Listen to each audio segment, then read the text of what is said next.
A football club spends $100 million on one player. One bad tackle later, that player is injured. Sounds like a terrible business decision.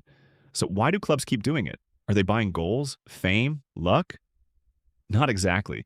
They're buying something much more valuable. Once you understand what it is, almost every massive transfer starts to make sense. Here's exactly how it works. First, forget the number. A football player is not a product sitting on a shelf. He's an investment. When a club pays a transfer fee, they're paying another club for the right to sign and register that player. Think of it like buying the best tool for the most important job in your company. Expensive? Yes. Random? Not at all. Here's the simple version. If a player helps you win more matches, the club earns more prize money. If they qualify for bigger competitions, they earn even more. More fans watch.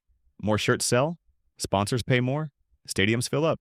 One great player can improve almost every part of the business. Not by magic, by winning. Now here's the part most people miss. Clubs are not paying for the player they have today.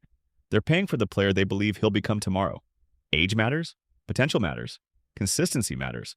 A 20-year-old who could become one of the best players in the world is often worth more than a 30-year-old who's already a superstar.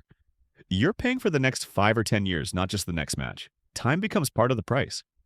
Whether you like it or not, that's how the market works. And yes, sometimes everyone gets it completely wrong. Football clubs are still run by humans. Now let's talk about scarcity. There are millions of footballers. Only a tiny number can perform at the very highest level. Even fewer fit exactly what a club needs. Maybe a team needs a left-footed defender who's calm under pressure. Maybe they need a striker who scores goals, presses defenders, and stays fit all season. If only 2 or 3 players in the world can do that job, the selling club knows it has all the power. Suddenly the price goes way up. Not because the player became twice as good overnight, because the alternatives disappeared. Now make the picture even bigger. Football clubs aren't negotiating with small businesses. They're negotiating with billion-dollar organizations that often don't want to sell at all. If your best player still has years left on his contract, you can simply say no. The buying club has only one option. Offer more money, then even more. That's why transfer fees can look completely unbelievable. They're often the price of convincing someone to give up something they never wanted to lose. And here's the twist.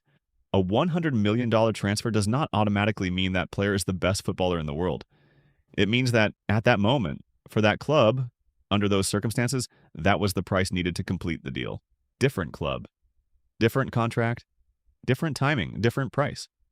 That's why 2 equally talented players can move for completely different transfer fees. Right now, during another busy transfer window, you'll hear huge numbers almost every day. It can sound like clubs are throwing money around without thinking. They're not. They're valuing talent, potential, contracts, scarcity, and competition at the same time. Messy, but surprisingly logical. So why are football players worth $100 million? Because clubs aren't buying 90 minutes of football. They're buying years of performance, future success, commercial value, and something that's incredibly hard to replace. The transfer fee is simply the price the market demands when all those pieces come together. The game has not changed. You have. You're welcome. Subscribe if you enjoyed this type of content. It means a lot.